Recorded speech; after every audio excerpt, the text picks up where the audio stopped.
Welcome to Uruk's Hollow! Welcome back everyone, Uruk's Hollow here, and this time I am going to show you what is in the Wraith skill tree in Shadow of War. All of what you are about to see was just revealed during the latest Monolith stream, and there are some really interesting things in it, so let's get right to it. The first ability shown was Brace of Daggers. This is exactly what Throwing Daggers was in the first game. Just tapping the focus button or trigger, whatever, to throw some sort of ethereal knife that staggers or stun enemies. Now you can also improve the effectiveness of these daggers not only with their respective upgrades, but also with gear. During the stream, the developers explained that a dagger that does more damage on stealth attacks will also increase the damage of the quick throw. The first upgrade we are going to see, I actually had spotted on one of my previous videos.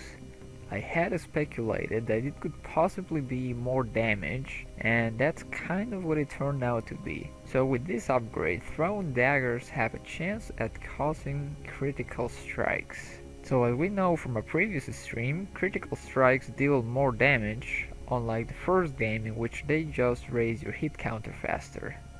Your bonuses might also cause more interesting things to happen with critical strikes, such as an enemy being set on fire or frozen, or a lot of other different things that we are yet to see.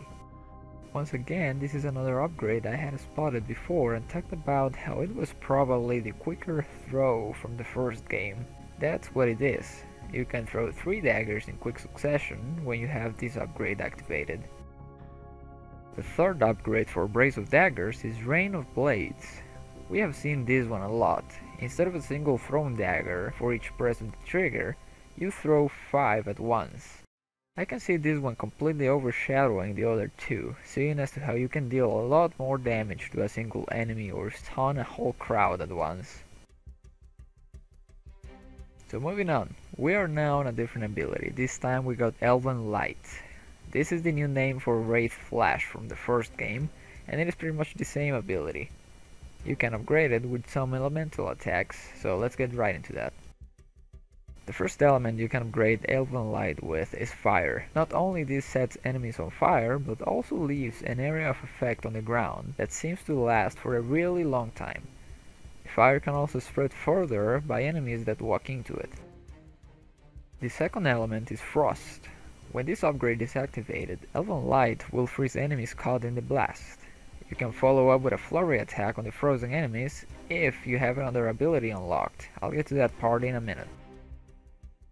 The third and last element you can get for this ability is Poison. Pretty simple. Enemies caught in the blast radius get poisoned, which does more damage over time and can stun them when they start to vomit. Gross, huh? So one thing to point out about this is that if an enemy is poisoned and comes in contact with fire, the element turns into balefire, which is a combination of both with some different properties that we haven't seen yet. So this is the new Wraith stun. Now you hit enemies with the hammer and this freezes them. You can then follow with a series of quick sword strikes that culminate in a finisher move.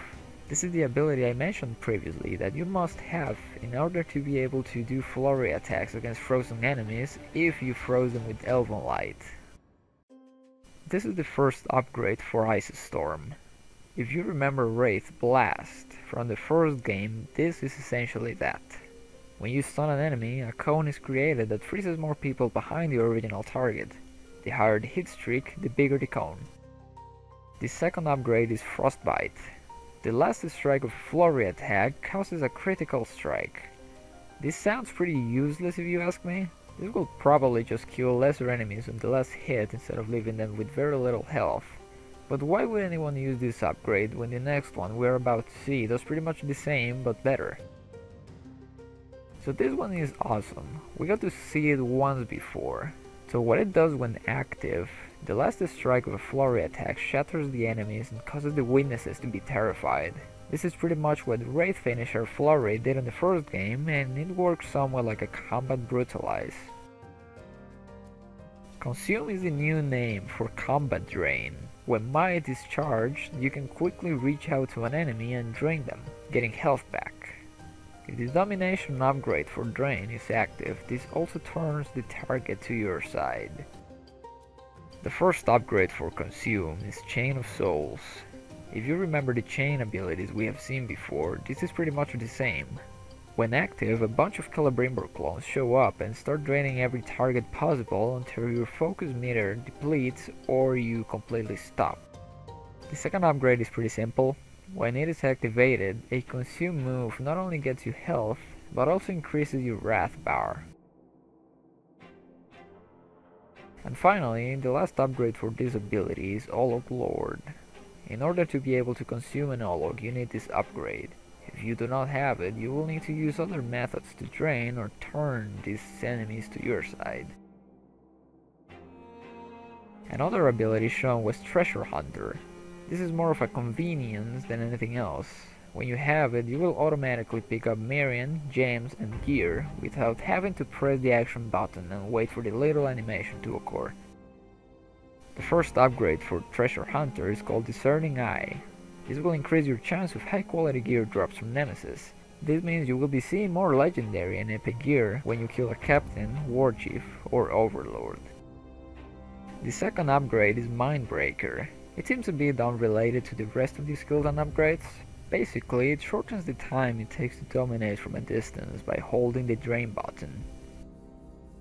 The final upgrade is Prospector. This will allow you to get higher quality gems from enemies that drop them, such as treasure orcs or rare beasts like the Ice Graug. Besides the Wraith abilities, they also showed us Drain, which is placed in the story skill tree. Regular Drain is done from a distance, and this is how you replenish your health in Shadow of War. The first upgrade for Drain is Domination. This makes every enemy you drain turn into your side. This also affects any kind of drain move, such as Ground Drain, Consume, or Shadow Drain. Something interesting to note here is that we can disable this upgrade at any time, and the same goes for any upgrade we saw before. This means we are not going to be stuck dominating everyone instead of draining them, like we were with Brand on the first game. Quiver of Souls is the second upgrade. If you remember in the first game, Drain did not normally get you health back. Instead, it was Elf Shot that was replenished. This upgrade does just that, so when you drain you get more arrows or hammers to use in ranged mode. So this one sounds pretty damn OP. If you use this upgrade you get your full health back, as well as Wrath. I was thinking about this one combined with other abilities we have been shown, and I can totally call the God mode on this one. Kinda hoping it is at least a late game unlock.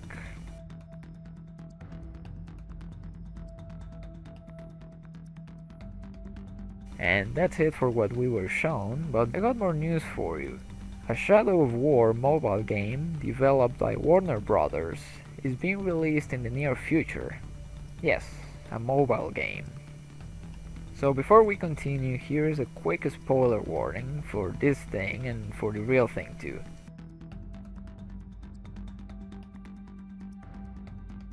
So this game is similar to the real Shadow of War in some aspects, such as the Nemesis system, fort assaults and setting, but it also has a lot of weird things in it. So Celebrimbor forges a bunch of rings to bring Middle-earth champions to aid him. These champions include, but are not limited to, Queen Marwan, Eltariel, Aragorn, Gimli, Boromir, Gandalf, Gollum, and Radbag. Yes, Radbag is being brought back to life for a mobile game, and apparently Gollum is a champion. There is one thing I do want to point out. So like a month ago we had a glimpse at what could be the governor of Minas Ithil, and I said I was thinking it could be Halas, Talion's father-in-law. Turns out it is actually this dude whose name is Castamir.